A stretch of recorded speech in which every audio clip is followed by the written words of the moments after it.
కలియుగంలో అంటే కలియుగంలో హరినామ సంకీర్తన చేత ధన్యత పొందినటువంటి వారు శ్రీమాన్ తాళ్లపాక అన్నమాచార్యుల వారు.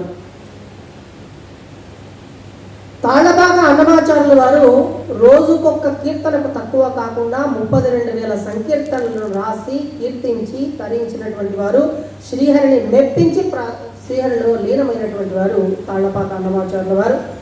తన 8వ ఏటనే శ్రీహరి స్వప్న సాక్షాత్కారాన్ని పొంది తిరుమల చేరుకొని అర్చామూర్తిని దర్శించి ఘన విష్ణుల ద్వారా వైష్ణవ దీక్షను పొంది అహోబిళ పీఠాధిపతులైనటువంటి శ్రీమాన్ అదివాన్ షణమోపేతేంద్ర మహాదేశికన్ స్వామివారి చేత శిష్యత్వాన్ని స్వీకరించి 12 వత్సర పర్యంతం 12 సంవత్సరాల పాటు శ్రీ వైష్ణవ రహస్య విశిష్టాద్వైత రహస్యాలను అధ్యయనం చేసి తిరుమలను చేరుకొని 32,000 సంకీర్తనలతో శ్రీనివాసుని కీర్తించి ప్రత్యక్షం చేసుకుని శ్రీవారిలోనే లీనమైనటువంటి వారు శ్రీమాన్ తాళ్లపాక అన్నమాచార్యుల వారు.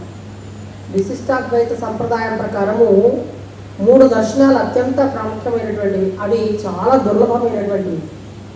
ఏమిటా దర్శనాలు అంటే, మొట్టమొదటి స్వప్న సాక్షాత్కార దర్శనము, రెండవది అర్చామూర్తి దర్శనము, మూడవది ప్రత్యక్ష దర్శనము. అన్నమాచార్యుల వారు ఈ 3 విధాలైనటువంటి దర్శనాలను చేసుకున్నటువంటి మహనీయులు వారు. మొట్టమొదటగా స్వప్న సాక్షాత్కారాన్ని పొంది కలగంటి నిప్పుడిటి కలగంటి అంటూ అతిశయమైన శేషాద్రి శిఖరంబు గంటి అంటూ తను కలగన్నటువంటి స్వామివారి యొక్క దివ్య రూపాన్ని గురించి వర్ణించారు. ఆ తరువాత తిరుమల చేరుకొని తిరుమల శ్రీవారి యొక్క అర్చామూర్తిని దర్శించాడు. ఆ తదుపరి శ్రీవారిని సాక్షాత్తు తన కీర్తనల చేత మెప్పించి ప్రత్యక్షం చేసుకున్నాడు. స్వామివారిలోనే లీనమయ్యారు. దాచుకోని పాదాలకడ తగునే చేసిన కూర్పులు ఇవి అని చెప్పేసి తన యొక్క రచనలను శ్రీవారి యొక్క పాదాల చెంతనే సమర్పించి శ్రీవారిలో లీనమైనటువంటి ధన్యజీవులు తాళ్లపాక అన్నమాచార్యుల వారు. తాళ్లపాక అన్నమాచార్యుల వారు తిరుమల ఆలయ కవి. మనకి ఎక్కడ ఏ ఇతర ఆలయాలకు ఒక ఆలయ కవి ప్రత్యేకంగా ఉన్నారు, కానీ స్వామివారికి మాత్రం తిరుమలకు మాత్రం తిరుమల ఆలయ కవి ఎవరు అంటే శ్రీమాన్ తాళ్లపాక అన్నమాచార్యుల వారు. ఆయన కేవలం తిరుమల ఆలయ కవి మాత్రమే కాదు, ద్రవిడాగమ సార్వభౌముడు, తొలి తెలుగు వాగ్గేయకారుడు, పదకవితా పితామహుడు. ఇష్టారాజ్యంగా ఉన్నటువంటి పద సాహిత్యానికి లక్షణాదులను కూర్చి సంకీర్తన లక్షణము అన్నటువంటి గ్రంథాన్ని రచించి చేసినటువంటి మహనీయులు శ్రీ తాళ్లపాక అన్నమాచార్యుల వారు. 12 ఊర్ధ్వ పుండ్రాలు, ఎలాగైతే శ్రీ వైష్ణవ సంప్రదాయంలో ఉన్నటువంటి 12 ఊర్ధ్వ పుండ్రాలు ఉంటాయో అలాగే 12 శతకాలను స్వామివారిపై రచన చేసి స్వామివారిని సాక్షాత్కరింపచేసినటువంటి వారు శ్రీమాన్ తాళ్లపాక అన్నమాచార్యుల వారు. సాహిత్యం అంటే పద్య సాహిత్యమే, ఇంకేది కూడా లేదు అన్నటువంటి పద్య సాహిత్యానికి పట్టం కట్టినటువంటి రోజుల్లో పద సాహిత్యానికి సహజ లక్షణాలు ఉన్నాయి అని చెప్పి పద్య సాహిత్యంలో ఉన్నటువంటి లక్షణాలను పద సాహిత్యానికి కూడా యతి ప్రాస నియమాలను 4 పాదాలను కూడా వీటన్నిటినీ కూడా ఆపాదించి కీర్తనలు రచించి స్వామివారికి తిరువీధుల్లో ఈరోజు సాహితీ వీధుల్లో పద సాహిత్యం యొక్క వైభవాన్ని కీర్తించేలా చేసినటువంటి వారు శ్రీమాన్ తాళ్లపాక అన్నమాచార్యుల వారు. మరి అన్నమాచార్యుల వారితో ఈ సాహిత్యం ఆగిపోయిందా అంటే కాదు. తాళ్లపాక అన్నమాచార్యుల వారు తన యొక్క సహధర్మచారిణి అయినటువంటి తాళ్లపాక తిమ్మక్క గారి చేత సుభద్ర కళ్యాణాన్ని రచింపజేశారు. తొలి తెలుగు కవయిత్రిగా ఆమె నిలిపారు. ఆ తదుపరి తాళ్లపాక వంశీయులు 200 సంవత్సరాల పాటు నిరాఘాటంగా స్వామివారిపై రచనలు చేస్తూ కీర్తిస్తూ స్వామివారి యొక్క సేవలో తరించారు.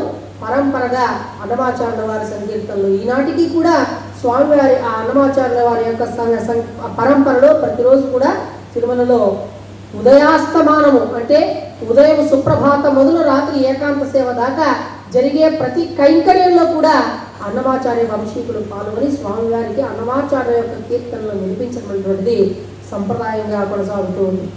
తిరుమలలో జరిగే ప్రతి కైంకర్యంలో కూడా అన్నమాచార్యుల వారు దర్శించి ప్రతి కైంకర్యాన్ని గురించి కూడా అన్నమాచార్యుల వారు కీర్తించడం జరిగింది. అన్నమాచార్యుల వారి యొక్క సంకీర్తనలు కేవలం స్తుతులు మాత్రమే కాదు, కేవలం స్వామివారిని పొగడమే కాదు, సకల వేదముల సంకీర్తనలు చేసి నేను పాడి పావనుడైన అకలంకుడు తాళ్లపాక అన్నమాచారుల వెకలియ్యి ఏలిన వెంకట నిలయ అని అన్నమాచార్యుల వంశీకుల వారు పొగుడుతారు స్వామివారు. అంటే అన్నమాచార్య యొక్క సంకీర్తనలు కేవలం సంకీర్తనలో స్తుతిలో కాదు, సకల వేదాలలో ఉన్నటువంటి సారాంశము ఆ అన్నమాచార్యుల వారి యొక్క సంకీర్తనలో మనకు కనిపిస్తూ ఉంటాయి.